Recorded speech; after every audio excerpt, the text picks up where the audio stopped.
welcome to 1991 Movie Rewind, a podcast where we watch and review every movie released in 1991. From the all-time greatest classics to the critically panned and everything in between. We will rediscover forgotten fan favorites and uncover hidden gems as we explore the depths of direct-to-video.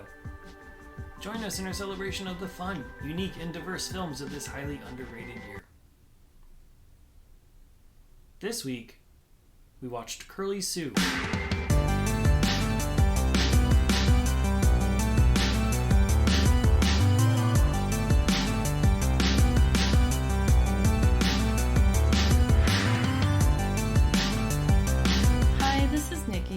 This is John, and thank you for joining us on 1991 Movie Rewind. In Curly Sue, homeless man Bill Dancer, played by Jim Belushi, is traveling across the country with his young companion Curly Sue, played by Alisan Porter. They occasionally scam people in order to get a free meal by faking car accidents. When they return to one of their marks to try to get more food, Bill ends up getting hit for real, and the Good Samaritan takes them back home. Screenplay by John Hughes, directed by John Hughes, and released on October 25th, 1991. You said you've seen Curly Sue before, right? Yes. This is my first viewing, which is weird. Yeah, I'm confused why.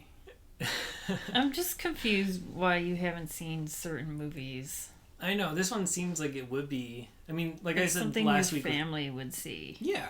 Like last week, I explained why Dutch probably wasn't on the docket, and it was mostly just because of Ed O'Neill.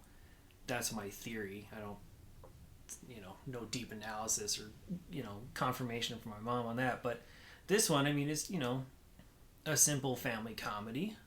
Yeah. Never saw it. Not that I remember. Maybe we did, but I just blocked the whole thing out of my memory. Sort of like Dutch, I do remember the commercials that featured a lot of the physical comedy in this. Because I remember Belushi getting whacked in the side of the head with the board in one of those early scenes, and him flying. Because that's sort of like a John Hughes staple, I think, at least in this era. Someone getting hit and flying horizontally in the air and falling on their back. Yeah, from a simple little... Like a little tiny smack. And it happens multiple times in this. The punch sequence. the chain reaction of punches. Everybody's falling and jump falling and all this kind of stuff. So... I probably would have liked it more as a kid than I did now. This is our third John Hughes movie. Yeah, third and last? Third and last. Yeah, he wrote 3, directed 1. This is the last movie he ever directed. Boy, it felt derivative to me. I remember liking this as a kid. But then watching this now, I was like... It's almost like if a clip show were its own movie. Take some of the greatest hits of all kinds of different other John Hughes things. It's like if you've seen... And then put them into new situations and repackage it. Like the commercials. It's like the commercials gives away this entire movie. Yeah. And... I thought there was more, but there was. I was like, really "That's it." A lot to this. I was like, "This is it," and I was like, "I don't hate this movie," but I was like, "Why was I really into this movie when I was younger?" I mean, maybe because it had the little girl who's great, crass and independent. Yeah. I mean, that's one of the appeals of V.R. Wachowski when we watch that is, we have this teenager who doesn't take any shit and is willing to play along and do the work, right? And then even Thora Birch in All I Want for Christmas, right? It's like these, I don't even, what is she, 9 years old, something like that? Yep. And it's like 9-year-olds playing adults, but yeah, but not too adult. Thora Birch, her vocabulary better than what I can speak right now is beyond her years. Yeah. This, she's just more street smart than what her years should be. Right. Because she can't even read in terms of book smarts. She's illiterate. Curly Sue is. But yeah, there's definitely something about that. And also, I mean, keep in mind that Curly Sue is basically the age that we would have been when we watched this. Right? Like, yeah, I mean, that's... So I mean, I was you like... would have had that more... 10, 11 watching this, and I was like, yeah, I like this movie. It's a lot easier to identify somebody who looks like you at the time. Yeah. But now, yeah, I think also just seeing Dutch and... Then this afterwards. Yeah, it's really obvious to see how he just recycles a lot of the same material. Right. Over and over again. I don't know if he should have been the one to direct it. I think he was going to direct Dutch, but then decided to do this one instead. This made a lot more money. Yeah, I mean, this... I'm confused why... I even read... I didn't fully read. I just, like, skim Roger Ebert's, reviews of these movies. He gave Dutch 1.5 stars, and then he gives Curly Sue 3. Huh. And he's saying Curly Sue is, like, very lighthearted family comedy for, whatever. And then his criticisms of Dutch was just him saying, like, John Hughes is using the same script over and over again, and this is like Planes, Trains, and Automobiles, but with a kid. That's pretty much... But, I mean... But this is... Why even... This is also... This is Home Alone mixed with Dutch. Yeah. I was like, why didn't you give the same criticism? With a little bit of Ferris Bueller mixed in a sense, too. Right, yeah. A little bit of Uncle Buck. That wasn't later, was it? Was Uncle Buck later than this? No. I can't remember anymore. So... Uncle Buck's 80s.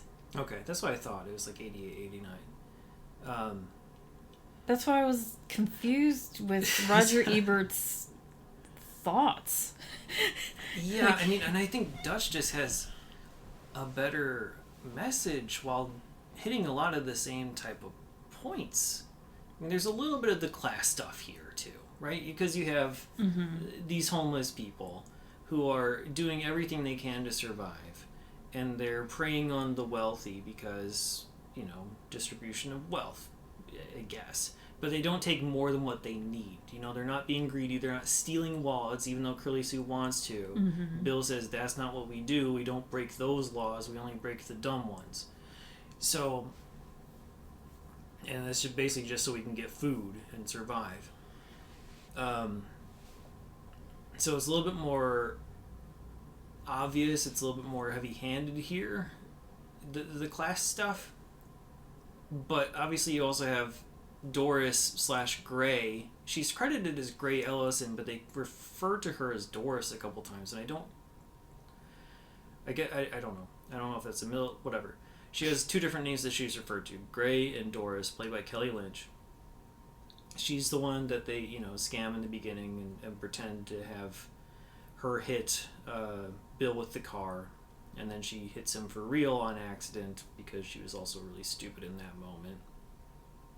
Right. The way that she comes out of a parking garage, she's going like 30 miles an hour down these... She's zooming down the down ramp and also like on her car phone. Yeah. And doesn't see the person in the sidewalk legitimately. So it's not that Bill jumped in front of the car or anything. He was actually just in the sidewalk in front of the exit to the parking garage. And then I was thinking about, at least with car garages in Chicago, downtown Chicago, they all have that sound. Now they do. I don't know if they did back then, but yeah, now but they I'm do. Like, was this the reason? But yeah. But stuff like because then sure. even when you're exiting, you still have that bar thing that has to lift, and it makes that beep sound. So the people crossing the street can be mindful I know they didn't, Yeah, because they when probably she was did find slamming her, she was going down the path out of the garage. She was going like 30 miles an hour or more. Yeah. And it's like, wouldn't you want to slow down once you get out of the exit area to merge into actual traffic? And when you want to not be looking down at your car phone to press buttons while you're approaching the sidewalk. Yeah. So it's definitely her own fault. Well, because then I was like, this woman's a bad driver. Yeah. But I don't know. Whatever. we're like criticizing whatever, like a driver. But aside from that, she's the nice rich person. Everyone else in the high society that's surrounding her is the snobby, got a heart of snooty gold or whatever. Yeah. jerk, including her controlling boyfriend Walker, who we've seen before. John Getz from Don't Tell Mom the Babysitter's Dead. I recognize those teeth Gus, anywhere. Yeah. Was she supposed to be snooty at all? No. Gray? No. I think she's just part of that world because of her high-powered divorce attorney status. Yeah, but she has the money and she has the boyfriend that is part of that world, and so she's part of that world, and she clearly is miserable about it. She doesn't want to be in that world. Yeah, like you see her in the opera or whatever after feeding them their meal. Yeah, and she's just looking kind of bored. Staring into space, like, what the fuck is my life? Right, and it would have been more interesting if she was, like, a snootier bitch, I guess. Maybe, but then she definitely wouldn't have invited them in. And then Curly Sue... Well, yeah, but then Bill Dancer and Curly Sue can, like, make her nice or something. I think I just would have liked to see a little bit more progression in the relationship between Bill and Gray my biggest problem in this entire movie is that they got together at the end. I was like, no. I'm okay with it, but like it just sort of comes out of nowhere. Like you know that Bill wants it, right? Because here's this, because he thinks she's pretty. I mean, like here's this beautiful woman who's like helping her out, right? And he wants to go back for more because he's smitten. And so, but like, why is she into him? Just because he's taking care of this little girl? Because they spent that one day together doing whatever they usually do. But they only did that after she was like already falling for him. You know what I mean? Like, it didn't make sense for her to be It was like there's only two men in the whole world. It's her shitty boyfriend or this guy, and she's like, this guy's a nice guy. Yeah, like why not, like, I don't know, like maybe they could have used her divorce attorney stuff to have some conversations about how she doesn't trust people, or you know what I mean? Like, I get it. But I just didn't like how they decided to be together. Yeah, there just wasn't any good interactions with them until after it was too late. I don't know. They didn't rationalize the relationship before that big dinner night where like she cleans Bill up. He's in the big suit and everything. Yeah, and she was like, "Oh, you're handsome," or and whatever. And then they go back to the restaurant where they got kicked out in the beginning, and for some reason Walker's invited by her, and then there's a big, argument. I don't know why she invited him, just to be like, hey, to give him another chance. Look what I've done for these people. Yeah, it could be. Yeah, I don't know. But anyway, that goes south, of course, because Walker's just a total ass bag. And then... Yeah, he calls DCFS on Bill. Yeah, off screen later on. But everyone leaves the dinner, and then, Gray and Bill and Curly Sue just go out and do what Bill and Sue normally do. They crash a wedding to get free food. They give fake speeches pretending like they know the couple that... they sneak into the movie theater and steal popcorn and pop from this guy. I mean, that was funny. Yeah, it's a good scene. It goes on too long, but it's a good scene overall. Right. Yeah, because he gives like the popcorn bucket back to the guy, and he's like, "Oh, well, thank you." like the guy didn't even know that it was his originally. Yeah, I mean, that was funny. Oblivious to it. So I mean, and then they do some. I think they do some sort of hitchhiking where they. Yeah, they hop onto the back of a garbage truck to go places. Yeah. And so, she gets seen his world. Yeah. And it's like, look, we can make do. Like, this is not about the money for us. Like, we're, but she was already smitten by that point. And I don't know why. Like, nothing about their interactions really say anything about that. And even to the point where she already knew that Bill was scamming her. They had an argument and they were going, pack up and leave and be like, okay, well, this con is over, basically. Mm-hmm. And she convinces him to stay because she likes him so much, basically. And likes Curly Sue probably more, but also definitely likes him. I'm like, why? Where's this coming from? And they don't have enough of those conversations. I think she likes him because she's falling more in love with Curly Sue. And it's kind of like Jerry Maguire. I don't know if you remember that storyline where Tom Cruise is more in love with like Jonathan Lipnicki more than Renee Zellweger. Yes. It could be. And he's only being with Renee Zellweger because of her son, because her son is, this lovable kid. Yeah, and there seems to be an aspect of Grey that's a little bit more baby hungry, like she wants to have a family. But she just But they don't have much of that conversation either. You just kind of see it in her eyes and performance. It's like, oh man, I wish I had this family. I wish I had this little girl in my life too. Because I think she's never been... she's a successful attorney. And even when, Curly Sue and her, when they first sleep the night at her place, Curly Sue's asking her all these questions like, who lives here? Because she lives in this giant apartment. Mm-hmm. She's like, oh, it's just me. And she's like, well, all these clothes and blah, blah, blah. Where are your kids? She's like, oh, I never thought about that. And she's like, oh, I have to get married first. Yeah, and then even Curly Sue's like, well, no, not really. Like, you can have a kid whenever. Mm-hmm. And then she's like, well, usually you gotta get married and then you have a kid and blah, blah, blah. But, yeah, I think just that conversation, she was like, yeah, I guess I always wanted to be a mom.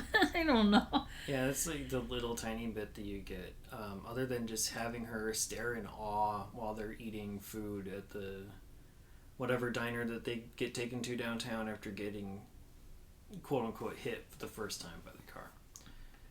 The other part of it that really didn't work for me is the music and the sound effects. Yeah, the sound effects weren't as bad as it was in Dutch. No, but they came at weird times. It was kind of like House Party 2, in that they showed up every once in a while, and it's like, why do you think this adds to the comedy? Yeah, for extra comedy? Yeah, I don't know, to appease to the children? I don't know. Yeah, like Curly Sue is, pounding on her chest after eating a piece of pizza, and like a drum noise accompanies it before she burps. Right. Something like that. Or I guess to take off some of the sting, because at one point Walker is involved in a car incident with Grey as well, where he's confronting her and gets on top of the car, and she basically like maneuvers and drives to throw him off into like a cement pillar, and you hear a boing. Right. It's like that kind of shit. It's like, come on. That was cheesy back in 1991. It was cheesy in 1951. So it's I don't know why they do stuff like that.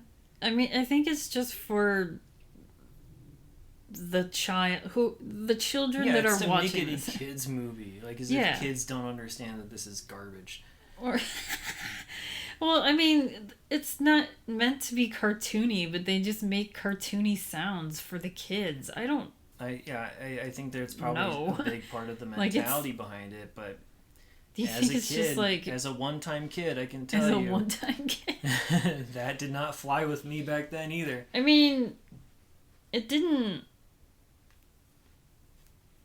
I'm trying to. I don't know. As a kid, I don't know. I wasn't paying attention to that. It's subconscious.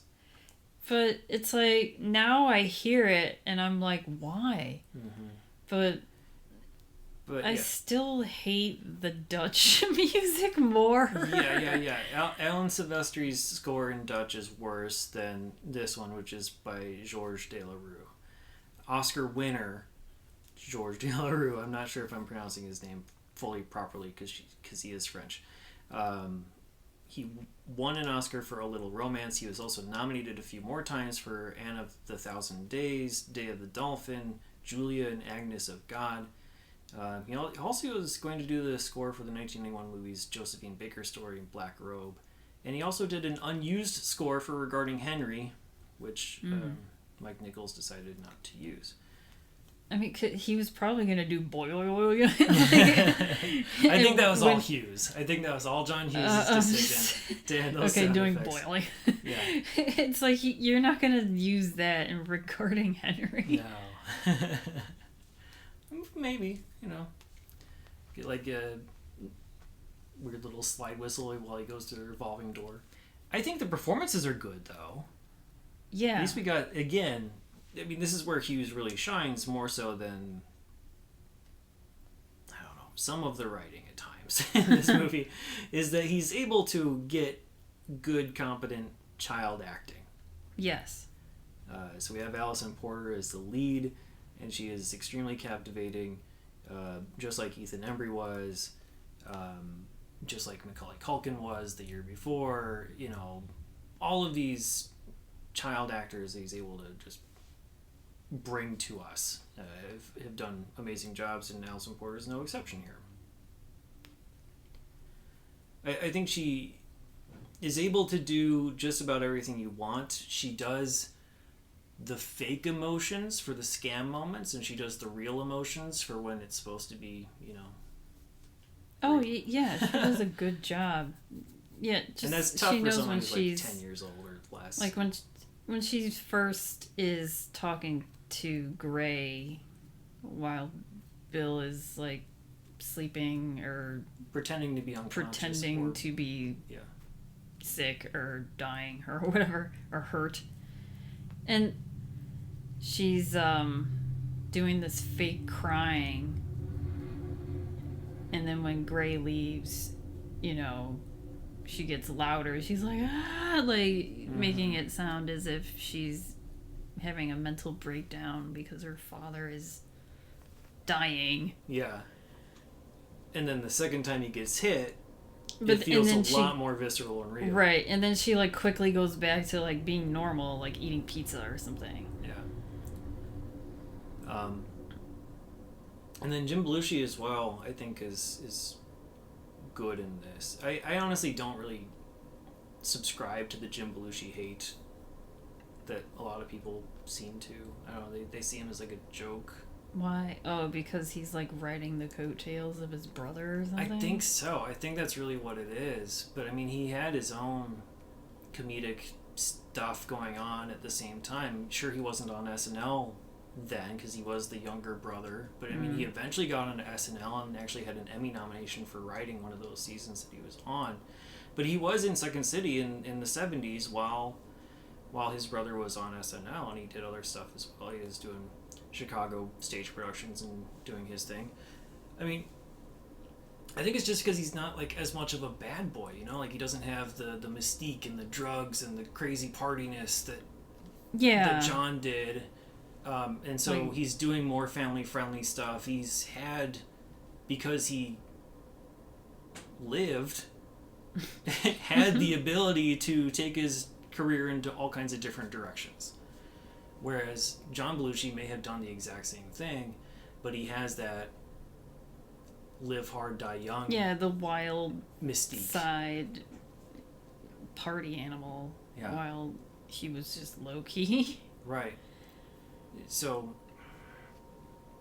Okay. Yeah, you can make fun of him for doing K9 and K911 or stuff like that. Right, or I don't know, making fun of that he had his own show. Yeah, which just I've like never even watched. So no, I I don't never know. saw it either. According to Jim, lasted almost 200 episodes. So It was yeah, super I mean, popular. But yeah, I mean, he never did anything like avant-garde or super risky. But not everyone has to. I think he just had a good, solid career, and I think he was good and charismatic in this role. right. I feel like this is the only. I know he's been in other movies that I've watched. Mm-hmm. He's been maybe like Mr. Destiny. But I'm trying to think of other. Yeah, I know. I'm trying to think of other movies where I was like, okay, he's great. I don't know. Yeah, he's never great. Yeah, I'm sure I'll he's say just that. like just there, but he's not bad. He's just there. Yeah, he's a good, serviceable leading. I think the man last for certain comedies. I'm trying to think of like. I don't know who to compare him to. Like a Tom Arnold, probably these days. I guess so. I don't know. Yeah. But like back then, it would be like a Tom Hanks was doing a lot of those comedies, like The Burbs and Joe versus the Volcano. And then you had Billy Crystal doing some of those things like Mr. Saturday Night, and then you have Mr. Destiny for Jim Belushi. You know what I mean? Like it's that type of stuff. He is also in 2 more 1991 movies, Only the Lonely and Diary of a Hitman, and he was also in 1991's MC Hammer music video for Too Legit to Quit. So. Oh, does he do the 2L to quit motion? He might. I forget. You might want to look up what his credit was. He has like a credited role as like an accountant or something like that. Oh, okay. Like he's part of like the skit part. Oh, all right. I thought But it was like near the end that. where people are doing that, like the 2L. The 300 celebrities in a row doing the hand signal thing. Yeah. Did you have, just one of them. People going around your school doing that to each other? Yeah. Well, there was people going around trying to do the Vanilla Ice, like the V with. That was always hard to do. Because you had to put down your pinky finger and your pointer finger, and then make the V. Okay. And that was. I remember kids trying to do that, and it was so hard. That I don't remember as much, but the Too Legit to Quit stuff. Yeah, I remember the Too Legit. Happening in the hallways of elementary school. Okay, well, I will say that this movie made me, I think when I was younger, it made me love the city of Chicago, and it glamorizes the city so much, because when I was like 9, 10, 11, my dream was to live in a house/apartment, like just like Kelly Lynch's. Sure. Like when I was young, I was like, I want her house. It's a big apartment. And just seeing them just in, it's most of the locations are like downtown, and just seeing like I kind of just miss like all the old dinery type places that are just not around anymore. Yeah, like the one near the Clark and Lake Station. Yeah, that's got Ronnie's. Ronnie's is gone. Which when they were eating at that Rockefeller's place, that's basically exactly like Ronnie's. Yeah, and there was a Rockefeller's House of Beef, but okay. I mean that. So they must have just closed a really long time ago. But the movie theater they sneak into is the Music Box, which is an iconic theater in Chicago that is still operational. Yes. And it really does make you want to just go back there. Yeah, I mean, the city isn't as much of a character as it is in some of the other Hughes' movies. Obviously, it's a set piece because that is always something in a John Hughes movie. Chicago is, a central location or the central destination. Mm-hmm. But I think like something like V.R. Warshawski, I think also made the city a character a bit more than this movie. But I'm with you. It's weird, again, recurring themes in John Hughes movies, just the random blatant physical violence that just comes out of nowhere and is completely unpunished is kind of weird to see now. Right. So, I mean, I kind of understand it when Walter comes into Gray's house. Gray's door is locked because she's protecting herself against Bill, who's in the other room, and they don't know each other, and, whatever. And so Gray Walker. I keep calling him Walter because Walker is an unusual first name. I mean, Gray is also... Yeah. I mean, I like the name choices for these two people, though. Gray and Walker. But Doris. Right? Yeah, whatever. But yeah, he comes in, he gets into bed with... Yeah, that was which very... he thinks is empty, but Curly Sue is there, and she screams and punches him in the face. That sets off a chain reaction of... punches. He runs out into the hallway, and so does Bill. Bill screams, and Walker punches Bill in the face, and then Gray comes out and she screams, and she also punches Walker in the face, and everybody's down on the ground. It's supposed to be comedic. It's not that funny. It's kind of like no, expected. it was like... It was making me uncomfortable because showing Walker getting ready to go, like, put on pajamas and getting ready to bed and going in this bed with a little girl, I was like, I'm scared. Yeah, but he didn't know that there was anybody. Yeah, I know he didn't know she was in there, but wouldn't she, like, wouldn't Gray... This confused me. Like, okay... Wouldn't Gray be like, oh, Walker's coming home maybe later tonight? Shouldn't I let him know? Like, leave a note or something. Call him on... Because there is even a point in the movie where everyone has cell phones now. Mm-hmm. Call him. Can you leave a voicemail? Were voicemail things? There's probably then? Like an answering service, if nothing else back then, right? Yeah.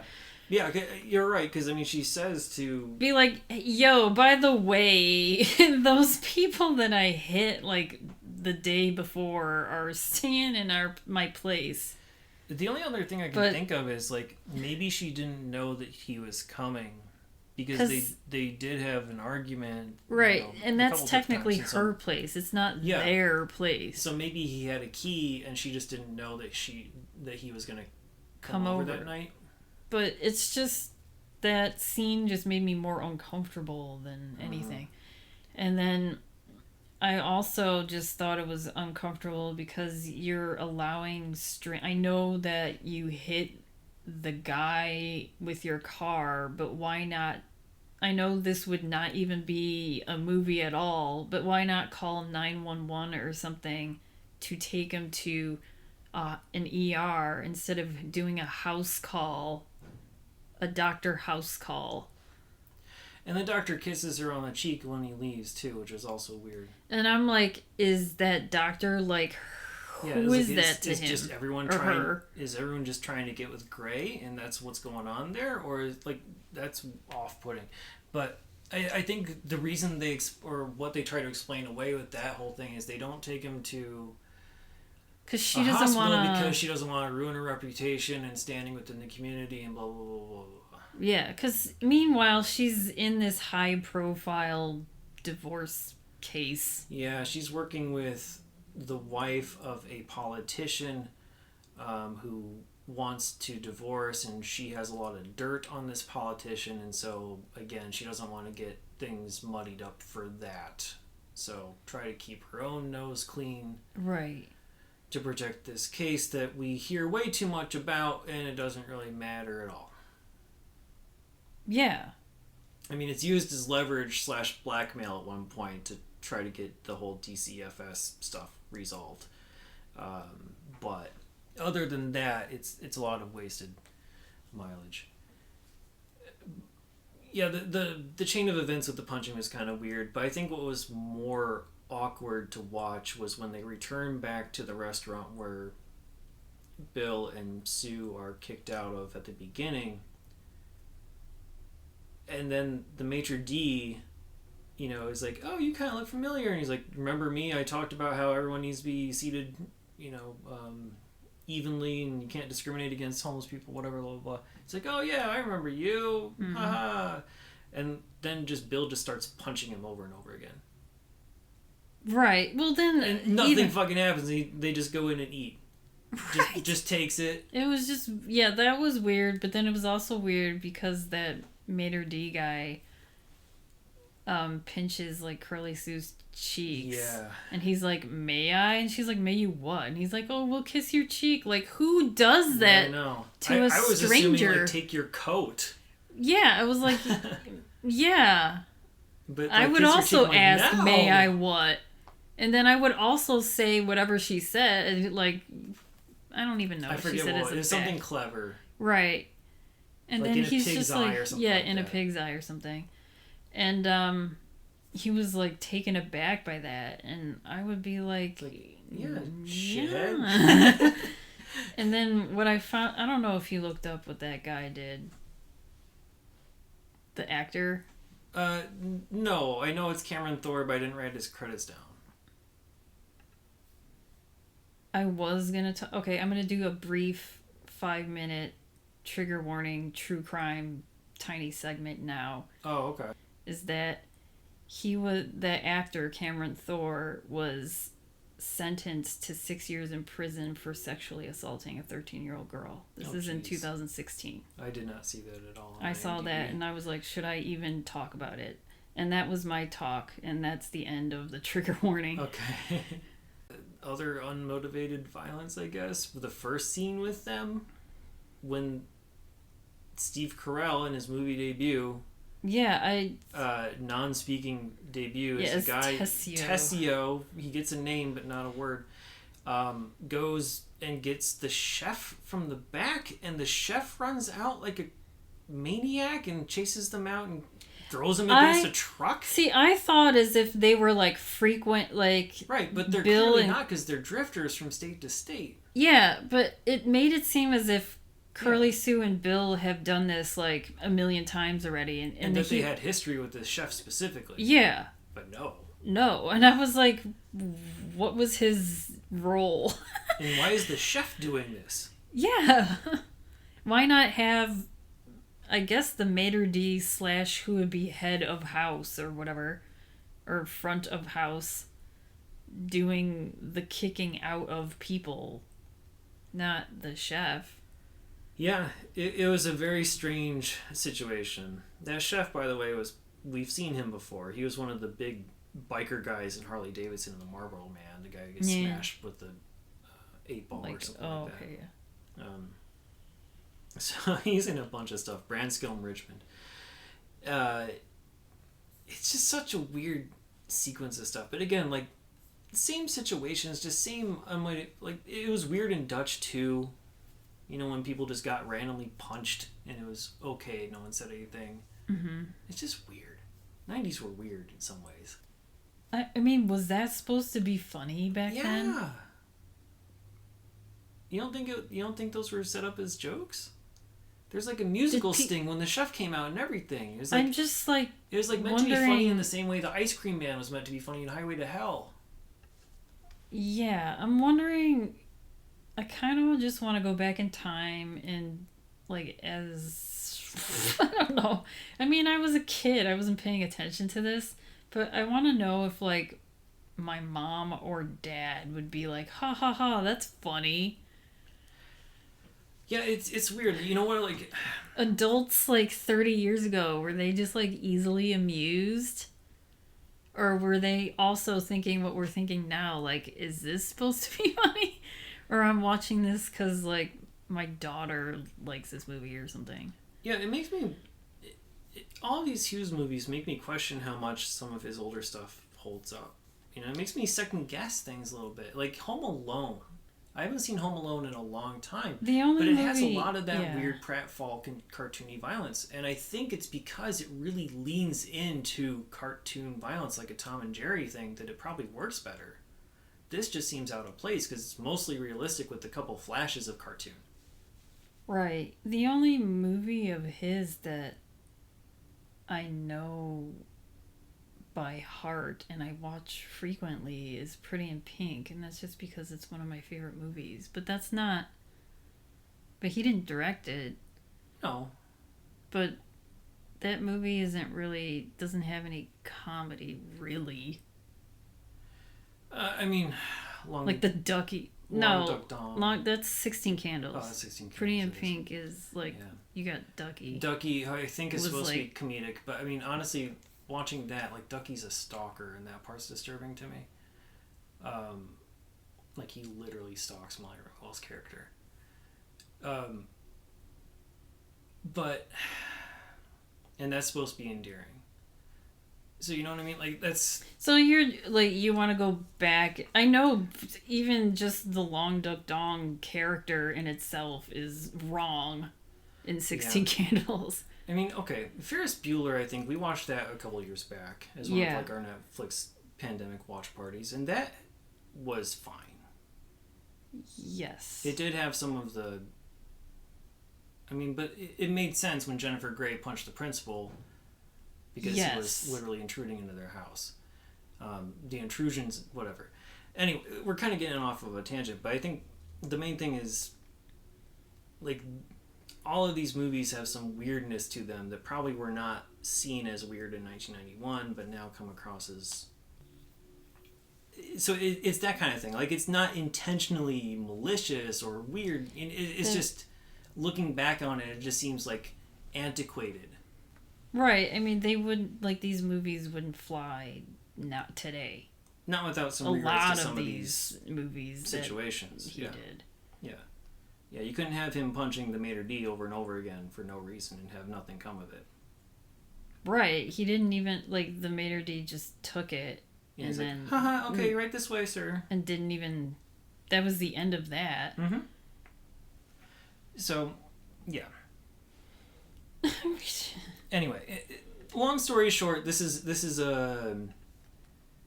It was an interesting movie with good characters, but not great situations for those characters. I think that's probably the best way I can describe it. There's stereotypes galore, good actors, but underwhelming when all is said and done. And then you got the semi-bloopers in the credits with the Ringo Starr song, which is not very good. I don't like that song. Right. I don't think Ringo should be a singer. I mean, I do. When the song was playing, I was like, "Oh, this sounds like Ringo Starr," and it was because he has a very distinct voice, and yeah, I mean, sure, he does like sing talking. Yep. Because I'm thinking of like Octopus's Garden. And that's like sing talking. Yeah, he's not a trained singer. I mean, he's a drummer, and that's it. The story... So, we find out that Curly Sue isn't exactly the daughter of Bill. It's like, they kind of just like gloss over this thing where he's like, oh yeah, I met her mom, and she just, left? Died. She's buried in Florida. Oh, she's buried in Florida. So, yeah, at one point. Because there's a point, like, okay, so at the very beginning of the movie, it's like showing Curly Sue as a baby growing up to, like, what she is now. Yeah, they don't really show... Okay. But it's her, and then she gets this ring, and it's her mom's ring given to her by her mom. Yeah. There are a couple of like sweet moments. There are a couple of good, sweet callback pieces of conversation in there, but the opening montage, it's no Up, but it's trying to be something like Up, I think, right? So it's where it's like this big montage of rifling through this big bag of trinkets and old baby toys and children's toys. And, dirty hands are rifling through it and everything. And then you have it cut in between with sepia footage of Belushi with this baby and a toddler hitchhiking and stuff like that. But at one point they're in a house. Like, they're in a room with a cradle and a crib and all this That's kind of stuff. Why I was but, like, they don't explain what happened to make them homeless ever. Yeah, and then... That's why I was like, did the mom leave them? But if he says that she died, so she died and then he was like, okay, I'm homeless now? I don't know. And they came all the way from Florida to Chicago? Like, why not just stay in Florida? they have to leave when the con no longer works. And also, unless people are coming after him because he's technically not her father. Well, that's the fear, right? Like, that's Right. why she's not in school. That's why they don't stay in one spot for too long, is because they rely on each other. They love each other. Yeah. But they are not legal guardian. They're Yeah, he's not her father-daughter. Yeah. And so if they were to try to do anything like that or get the attention and stay too long, then something like what Walker did. Yeah, she would be taken away. And DCFS comes in and gets taken away. So, their ultimate destination was not Chicago. Yeah, they're just going. Lingered They're too just long going because he was wherever, wanting whenever. more from this girl, Gray. So, but like, yeah, they have the conversation story. with Gray to say, she's buried in Florida. Do you want to know the rest of the story? And I'm saying yes. Yeah. But we don't get to hear it. Gray says nothing, and they just drop the subject. I want to know what made, like, why is he homeless? It's like, give us context. Let was us it in. like, was he laid off or what? Right. But then there's like a point in the movie where he's standing in line and he does get a job, and he's like, it doesn't pay well, but I have a job. And then Gray's like, oh, I'm happy for you. Mm-hmm. And Curly Sue's pissed because she thinks that's the start of him leaving her. Yeah, because she thinks that he's gonna give her to Gray. Yeah, and also, again, the whole concept of if we stay in one spot too long, we're not going to be together. Yeah. So and she wants to live this lifestyle with him because that's all she knows. Mm-hmm. But she ends up with staying with him anyways because Gray and Bill are together and they adopt her legally. The end. She goes to school. And then she goes to school for the very first time, and freeze frame on her smiling before entering the school. Right. Whatever. Anticlimactic, honestly. Yeah, let's get into cast and crew. We've already talked about John Hughes a couple times, so let's skip over him. We talked about Jim Belushi throughout the course of this. Kelly Lynch is Gray Ellison / Doris. Spirit nominated for Drugstore Cowboy, and also The Beans of Egypt, Maine. She's also been in things such as Bright Lights, Big City, Cocktail, Roadhouse, Virtuosity, and 15 episodes of 90210. Alisan Porter is Curly Sue. She's been in not a whole lot of movies, honestly. She did a little bit of voice work, but she was also, as a kid, she was in Parenthood and Stella. When she got a little bit older, she was on MTV's Undressed for a short time. And when she was a really little kid, before she started acting in movies, she was a 5-time champ on Star Search for her singing abilities, which was showcased in this movie a little bit, and I think you're going to talk about more soon. John Getz is Walker McCormick. Like I said, we've seen him as Gus in Don't Tell Mom the Babysitter's Dead. He's been in things like Blood Simple, The Fly 2, Men at Work, and Social Network. Fred Thompson is in there as well. We've seen him in Cape Fear, Necessary Roughness, but he is basically Gray's boss. So we haven't really talked about him a whole lot, but he's a longtime character actor. In a previous life, he was a lawyer during the Watergate trial, and he also became a senator who filled in Al Gore's vacancy back in 1994, and he filled the senator role until 2003. And he's one of the few people, actually probably the only person, who had an active acting role while he was still a working senator, because he started Law and Order in 2002. Two more people to quickly mention. Ralph Foodie played a drifter who stole that ring from Curly Sue and pawned it off. He has been in Home Alone 1 and 2. He is the guy in the fake movie, Keep the Change, You Filthy Animal. So he's in this. Edie McClurg has a brief little cameo as a secretary. She is one of the original groundlings in LA. She was a writer for the Pee Wee Herman show back in 1981. That was the stage production that had an MTV special before he had the kids stuff. She's also been in a whole bunch of stuff like Eating Raoul, Cheech and Chong's The Corsican Brothers. Of course, Ferris Bueller's Day Off, I think, is her biggest role. Back to School that same year. I think same day it was released. Drexel's Class, which we've talked about a few times, and she also does a lot of voice acting work, such as on the Addams Family cartoon, Problem Child cartoon, She played the mom in Life with Louie. She was in Bobby's World and Rocket Power. A very long, storied career for her. And then lastly, we'll talk about Steve Carell as Tessio, because this is his debut feature. Oscar nominated for Foxcatcher. Emmy nominated for The Office, but never won. He was also nominated for The Morning Show. He has one Golden Globe win for The Office, and he was also nominated for The Big Short and Battle of the Sexes at the Golden Globes. Kids' Choice Golden Blimp nominee for Despicable Me 1 and 2.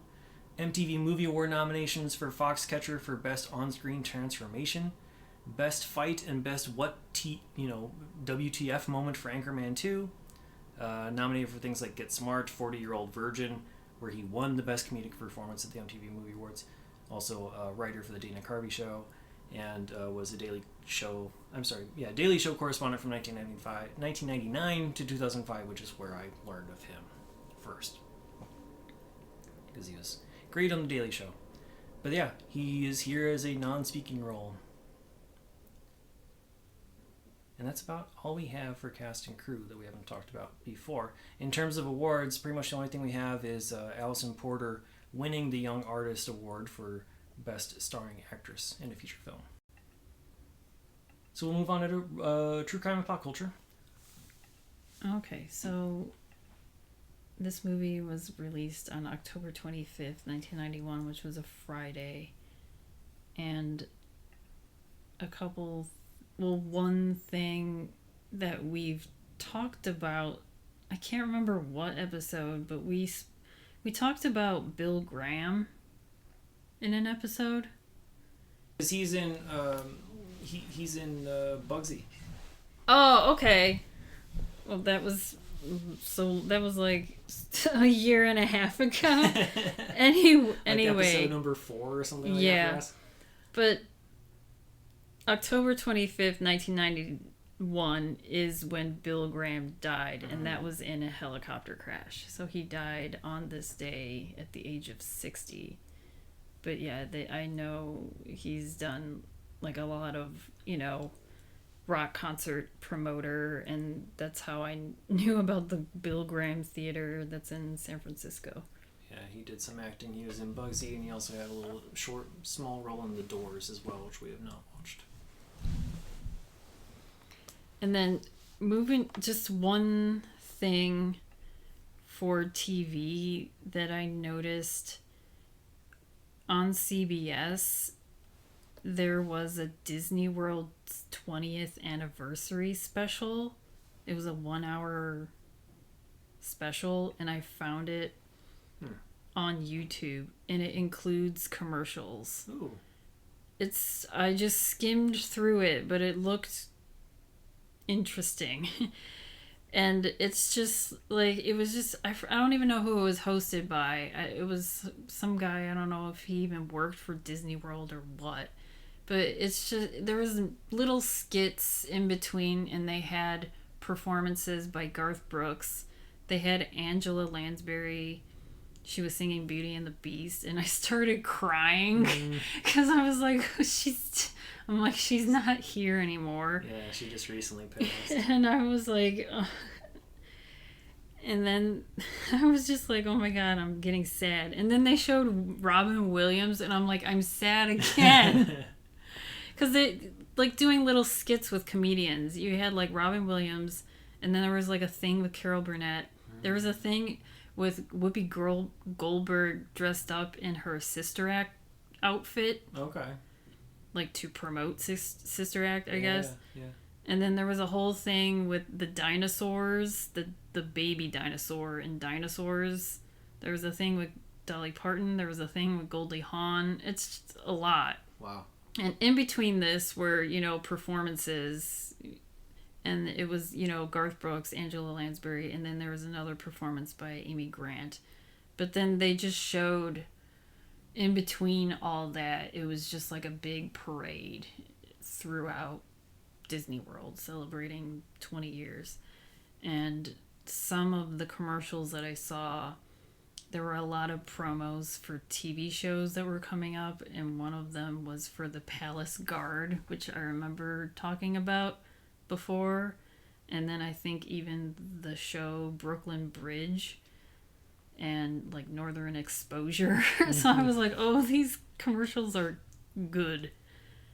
But I have the YouTube video of that. Great. And then I'm just going to talk about Alisan Porter because we have I didn't know this even was a thing.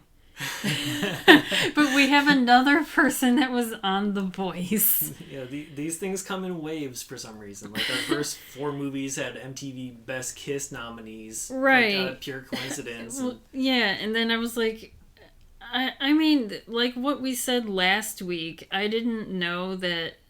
I don't know the rules for The Voice, so I guess. Yeah. Must not be purely amateur. Yeah. Yeah, I just... Maybe just nobody who has an active recording deal or something. Yeah, I guess so. Because I was obsessed with American Idol when it was on, and then these were like actual, like they're like, I don't want to say kids, but yeah. It's like a lot of teens, people in their early 20s trying to get a singing career. And then those people, at least like the first few, like 10 years, those people are still famous now. You've got like, Kelly Clarkson or Jennifer Hudson, and you have like Adam Lambert who's with Queen. It's just like I've never heard of any of these people from The Voice doing anything. But yeah, I don't pay attention to it, so I don't know. Yeah, that's true, because I mean, they don't, for whatever reason, the winners of The Voice is not as big of a deal as like American Idol was. Yeah, like I could not tell you the name of a single The Voice winner, because I don't think it's like promoted in that same way. Except for Alisan Porter, because she did win this year. Okay. But and same thing with like America's Got Talent. Like I don't know who won any of those years. I think that JoJo Siwa or something like that, she might have won, but she was like on Dance Moms or something like that. Yeah, she was on that dance. So, yeah, she was on that. I don't know. Like, yeah. Anyway. Whatever. So, but the winner of The Voice gets $100,000 and then a record deal with Universal. Okay. And she did. I mean, Alisan Porter won for this year. This was season 10 of The Voice. She did. Her blind audition was the song Blue Bayou by Roy Orbison, and all 4 of the coaches turned around. She picked Christina Aguilera as her coach, and I guess this season was also the first season where a female coach won with a female contestant. I guess when I looked it up, Blake Shelton is the one that always wins. But yeah, Alisan Porter won that year. That was in 2016. And then I just looked up what she's been up to since then. But I mean, now I follow her on Instagram. I found her Instagram. She does vocal coaching now. But I don't see, like, she has a lot of songs that were released, but it's like the songs that she sang on The Voice. Oh, just the covers? Yeah, the covers that she's done. And I don't see, and she has like a few albums, but she had a couple albums even before auditioning on The Voice. Okay. One was in 2009. That was like her debut. And then her second album was in 2014. And then she has a third one that was 2019. But she has like, I don't know, a small music career, I guess. But she does vocal coaching from what I've seen on her Instagram. And she's like an influencer now. She does like this mommy blog thing because she's a mom of 3 now. She does this stuff for like her kids and stuff like that. But very similar to E.G. Daily in a way. Yeah. But she did sing in the movie, and she's a good singer when she was a child, so yeah. And 5-time Champ on Star Search. Yeah, Star Search. I miss Star Search. That was fun to watch back in the day. So we'll move on to rankings and ratings.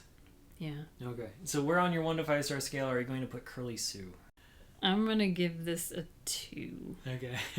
Because I thought I was going to give this a 3, but after watching Dutch, I was like, I like Dutch more. Dutch is better. Dutch is better. And I'm like, justice for Dutch. I don't know. Like, of the 3, like, even, like, between, like, career opportunities and Dutch and Curly Sue, I still think Dutch is the best of the 3. Yeah. And it did the worst. It did the worst, yeah. Which is, like, mind-boggling to me. But I guess people were just mad that it was another Planes, Trains, and Automobiles. I mean, Ebert was. Yeah, maybe people just saw it as derivative. Again, it had sort of like a weird release window for a holiday movie. Right. And then this has the cute little girl who's like a little stinker, so it's kind of like the Home Alone appeal too. Yeah, so... they're like, oh, we love her, and that's about it. So anyway, on my 0 to 4 star scale, I'm going to give it a 1.5. I think it's just way too derivative. Virtually everything we've seen in this movie, we've seen in other John Hughes movies. So, every movie's worth watching once. Would you watch this again? I guess so. I don't know. The one thing that really I liked about this movie was just seeing Chicago in like the 80s and 90s. Okay. But I think if I wanted that, we got like Adventures of Babysitting. Yeah. You know, you got other movies that can do some of that. You got Ferris Bueller if you want a better Hughes movie that talks about Chicago and shows Chicago. I think also I really wanted to live in that apartment that Gray lived in. That was, I don't know, when I was younger, I even told my mom I want to live in the Gold Coast. My mom's like, okay, good luck.